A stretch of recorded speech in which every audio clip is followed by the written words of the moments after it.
Hey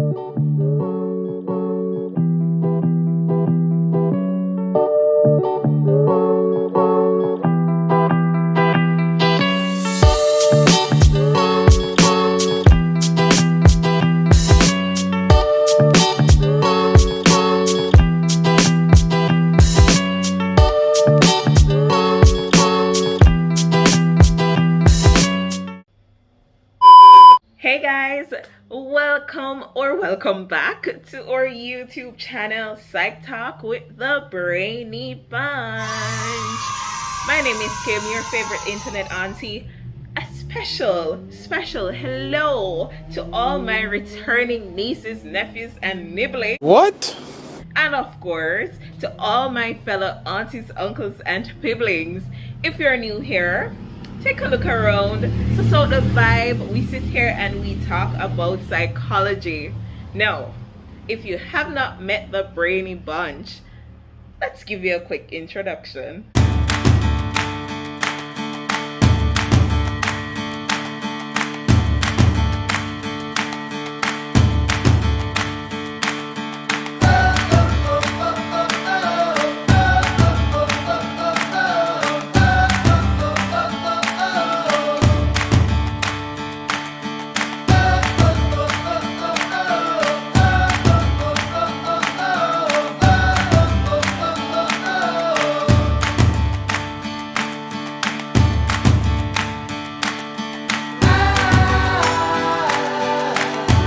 Now that you've met the Brainy Bunch, let me get you up to speed with what we've been sharing over the last few weeks. We've talked about brain disorders, bottom-up theories, and ADHD. Now in this video, we are going to be focusing on automatic and controlled processes in attention. Cognitive processes can be performed in two ways, in an automatic way or in a controlled way.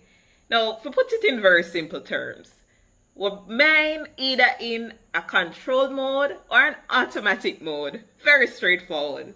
So throughout this video, we're going to be chatting about automatic processes, controlled processes, automatization in daily life, as well as mistakes we make as a result of automatic processes. Now, before we jump into all of this niceness, I want to make sure that we have a good understanding of what we're talking about. So we're going to catch up with Anika, who will give us a better understanding of attention and consciousness. And this will help us to understand more about automatic and controlled processes. So I'm here to tell you guys what attention and what consciousness is. So consciousness is the awareness or recognition of both internal and external stimuli. And according to Sigmund Freud, a psychologist, he stated that the human mind, can be divided into three levels of consciousness, and these three levels intertwine, overlaps, and collide with the ideas of what ID, ego, and what superego is. Now, as it relates to attention, this is the concentration of awareness on some phenomenon to the exclusion of other stimuli. And the attention can be divided into four types. So we have four types of attention. This is selective attention, divided attention, sustained attention, and executive attention. Okay, so now that you know what that is, we're going to have a quick chat with Denisha about automatic and controlled processes, where we'll get some examples that better clarify what this is about. Hey Denisha. Come on. All right, so Thanks for having me. Yes, always. So I'm really excited. So excited! Because we tend to go through life and we don't think about the cognitive processes that are in play while we're doing all these things, right? So what we're going to talk about right now is automatic and controlled processes in attention, right? So what we're going to do, we're going to talk about some of the characteristics. Now, in the book, they list 9 But we're just going to go through a few of them through conversation. Hope that we can pull out those characteristics and probably give some examples or differentiate between automatic and controlled in the process. So over to you to share a little bit. Where do you want to start? We can focus on the amount of intentional effort that is put into each process. Right. For example, I know automatic process, it requires no intentional effort. Little to no.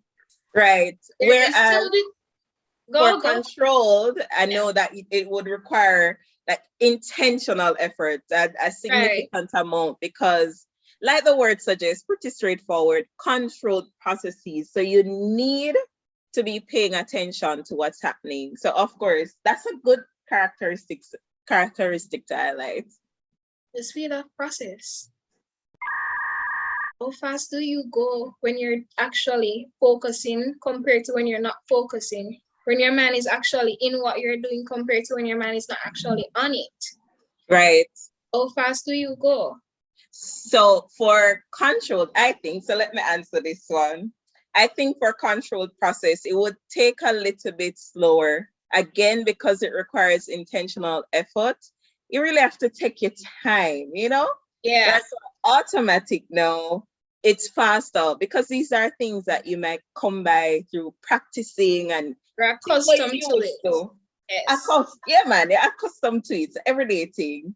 Yeah, that's a good one. Let's talk about the difficulty of the task. So you want to maybe give us an example that would help to highlight this. Can compare learning to drive versus being a pro driver. You have any experience there? No. I have not. Well, let me not say have not. Driving is not my thing. Not as yet. I still have a lot of learning to do. So not as yet. Driving is not my thing. Yeah, so no shame in the game, girl. Because you have pass.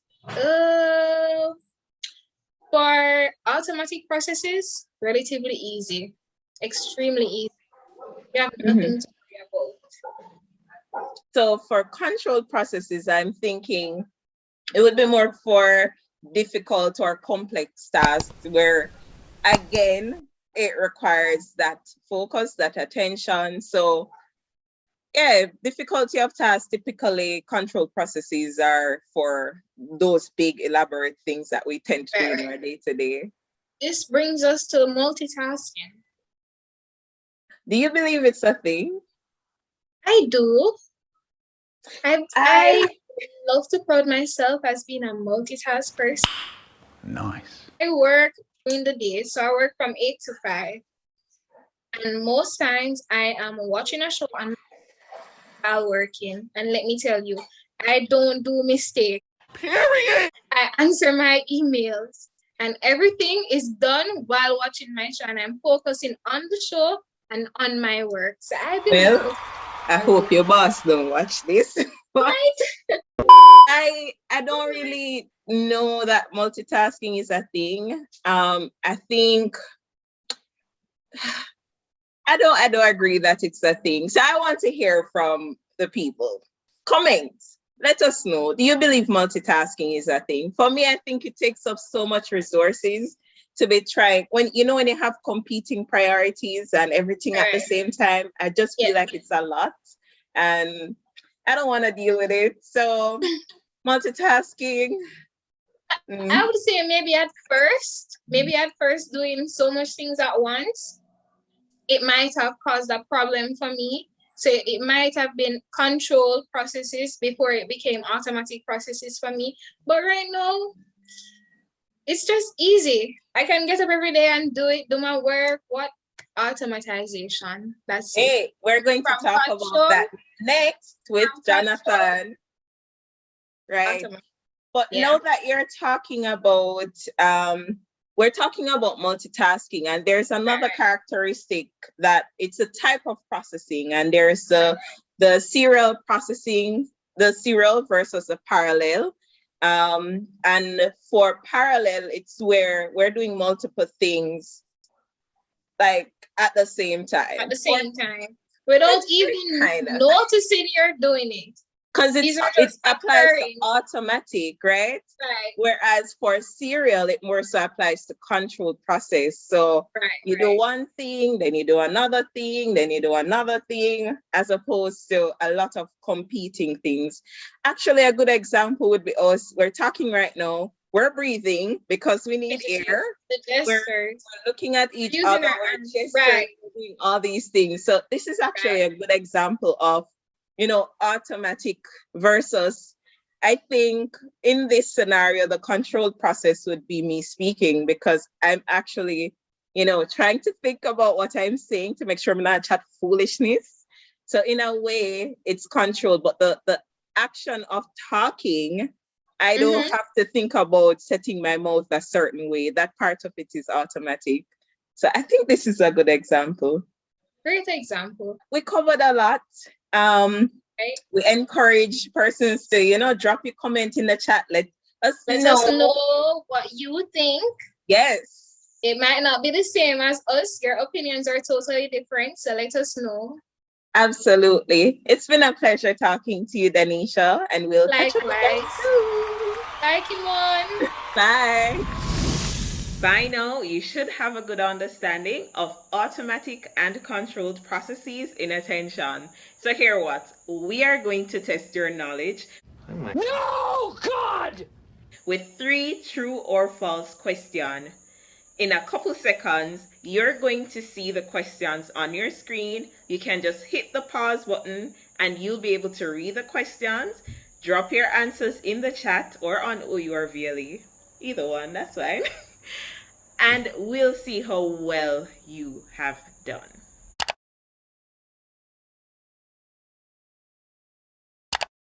So there's this game on Instagram called the color game. You can look it up when you finish. Basically, what you're expected to do is to match the color of the text instead of the name of the color. So they'll give you a color. You know what? I'm not going to explain it. I'll just put in a clip right here.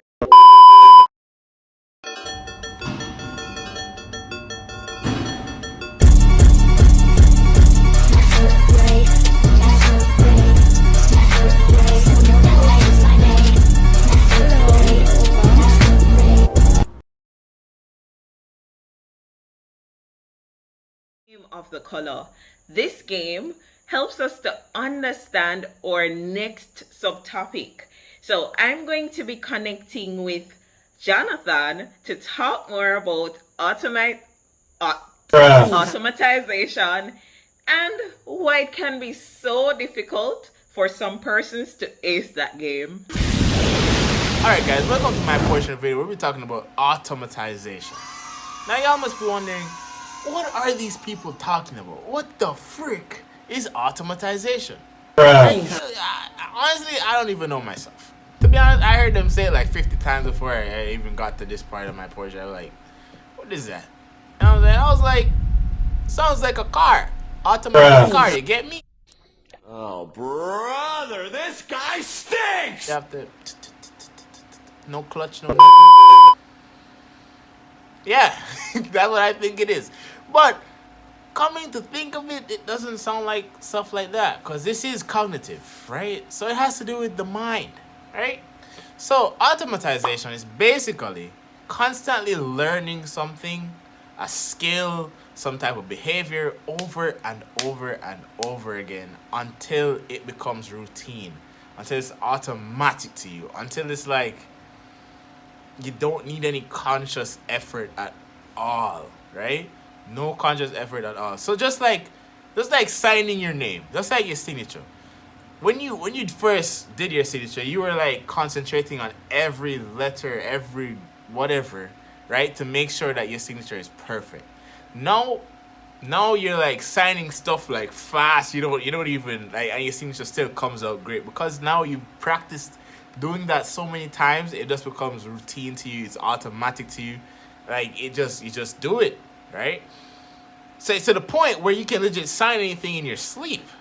Not saying that you should, because you might sign away your house or your dog or I don't know, your left leg. You might sign away your left leg, and you don't want to sign away your left leg. Without your left leg, then your right leg's all alone. And then, but another example is football. Let's say footballers have to practice how to shoot the ball, how to pass the ball, how to dribble, how to proper body movement, all that, right? So the constant practice of how to place your foot when shooting, how to place your foot when passing, how to move around, fitness, all that, it makes you the greatest football player ever. Constant practice, because it become routine to you to the point when you're in a game, it's like you don't even have to think about your body movement anymore because you're used to it. You know what you're supposed to do. Your body knows what it's supposed to do. So it's just automatic at that point. But if you don't go to practice every day, you don't practice, you don't learn anything, you don't do nothing, it doesn't become routine to you. You end up being like this guy. See, he can't even kick the ball. Like, look at him. He fell. Like, you don't want to end up like him. You want to end up like this guy, right? He practiced every day. And look at him now, right? So that's what basically automatization is. It is just constant practice of a behavior or skill until it becomes automatic to you. Little to no conscious effort is required. And yeah, but there's also a theory called the instance theory by Logan in 1988. I knew Logan. Me and him, we go way back. We homies. Like, he introduced me to his wife. I met the kids, John and Sarah. Yeah, I met them. So Logan was telling me that his theory speaks about like the acquiring of knowledge, right? The acquiring of knowledge to a specific that can help you react to a specific stimuli, right? Gives a specific response, right? So like a child learning how to add and subtract, right? So for that child, he learned how to count on his hands, remove the fingers, all that, right? For proper addition and subtraction. You know why? Because constant practice in that child's mind and from that child's parents taught him that he was supposed to do like this. So 5 minus 5, right? You got that, right? Good. So that's basically what automatization is. But I heard Kimon talking about the Stroop effect. Now I'm wondering. I think she probably pronounced strip wrong. But hey, she probably said strip. I don't know. I'm just saying. But then I looked it up and I'm like, nah, it is the Stroop effect. So it's spelled Stroop. So the Stroop effect was made by John Ridley Stroop. Now me and John, man, we like this, right? We like this. Like me and him, we go way back, way before Logan. Like way before, right? And he was telling me that he had this test called, which is the Stroop effect, right? He had this thing, and he was telling me that it's so difficult because people, basically what Stroop effect is, it's like you have the word, let's say you have a color of a word, right? But it's written in another color. So you have red, but then it's written in yellow. And then you have yellow, but then it's written in red. And then the question is like, what text is the color red? You know what I'm saying? I don't even know what I'm saying, but I think you get what I'm saying. Like it's so difficult for you to recognize a color when it's written in another color, right? Because you're like, why is this yellow when it's written red? Like the word is red, and why is yellow written in red? And you're like, wait a minute, brain fart. You know what I'm saying? You don't know. So honestly, I think John is crazy. I was like, John, why would you want to give people headaches? And he was like, I don't know. I'm John Ridley Stroop. Right? So that's basically what a Stroop effect is. It is a very difficult test. I think Kimon is going to bring up more about the Instagram game that she was talking about, the color effect on that, the Stroop effect. I just said color effect because we're talking about colors. See what I mean? Get it? Yeah. Okay, so right about now, we're going to be having a conversation with Jania, Ashley, and Amy about mistakes we make while we're using automatic processing. Welcome to Psych Talks. Welcome to Psych Talks. Welcome to Psych Talks. Hi guys, welcome to Psych Talks, and today's topic will be on errors in automatic processes. And before we even get into all of that, Jenny is going to give us an overview of what automatization is. Okay, so basically, automatization is when you no longer need cognitive resources such as attention to complete a task. Task becomes automatic. Steps become like you omit certain steps because you no longer need them. So, like counting, as a child, you count with your fingers, but now as an adult, you already know that 5 plus 5 equals 21. You stupid. 10. So because you learn how to count without even doing that, it becomes the norm for just Yes. count. Right, and you know sometimes you would have to be like 1, 2, 3, 4, 5. Yeah, 6 so you to just find skip out that where- step completely. Yeah, to find out where 6 is, but now you Yes. can just know that 6 comes right Right after after 5. Mhm. Right. You know we have some errors, some slips in the automatic process. Yes. You know the slip that always happens to me is the loss of activation. What's that? So basically, it is when you're about to do a task, but then like something happens and you completely forgot. So like like when you go into the kitchen for water, and as you reach the kitchen, like you forgot what you're going in there for. I know this slip way too well. Right? This always happens to me. I can go in the room for a charger and then come out back without the charger. Right, and you're What am I going in the wondering room for? exactly. You know, that sounds a whole lot like omissions, because that is literally an interruption of your routine activity, and it causes you to skip a step or two, so you do finish implementing the remaining portion of what you were going to do from the start.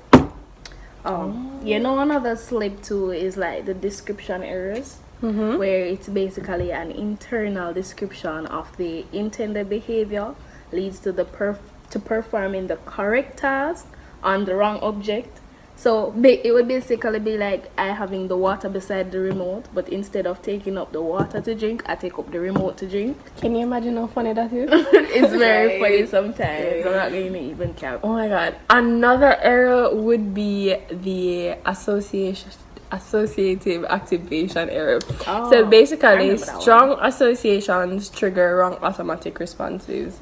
So like if you're listening to music while doing an assignment, but instead of typing up your assignment, you're typing the lyrics. Of the music. Yes. Yeah. And it gets so annoyed when like you lose your train of thought because you're here typing what you're hearing instead of actually doing your work. Bro, there's one, like, you ever go in your car, start a car now, you get distracted, and you turn on the car again, and the car already on. Yes. That happens to me a lot too. That's the preservation one. So that one is after an automatic procedure has been completed. You do it already, but then you get distracted and you just feel that one or more step, the same step that you did before, might just be repeated. So you're doing it again. Wow. Have you ever been texting and watching TV at the same time, and you find yourself texting the exact same thing that the television just said instead of what you're supposed to be saying? As in, Smart mop, all you gotta do is dunk it and grip it real tight, give it a nice double-handed Indian burn right there on the PP, and you're... instead of what you're supposed to be saying, as All in, the how are time. you? All the time. You know that error is called like the data-driven error, which is basically incoming sensory information may end up overriding the intended variables in an automatic action sequence. Okay, so basically, because you're doing something, but you're watching something, the sensory overload from the TV is confusing what you're doing. Right. That's basically it. And there's another error, capture error. Oh, Capture error. So, like, for instance, you're coming from work, you always take off your work clothes, right. put on your nightie, Cool. go in your bed. Wait, hold on. So when you come in from work, you just put on nightie. You don't bed. When him so. And what did he say? Right. And then you only realize, say, you intend for remove the clothes, forget yourself and go out. That is capture error. So it is basically when you routine activity, you deviate from it. So normally you'd go home and put on your clothes, put on your pajamas, go to your bed, you take off your work clothes, go outside with your friend them. Yeah. Yeah. You deviate from it. So you implement a familiar surrounding, and at a point you depart from the routine and you fail to pay attention, so for regain control of the process itself, and then the automatic process, it capture your behavior, and then you fail to deviate from the routine. I really understand It really more be like that. when we just sit down and talk like this. This has been a great conversation.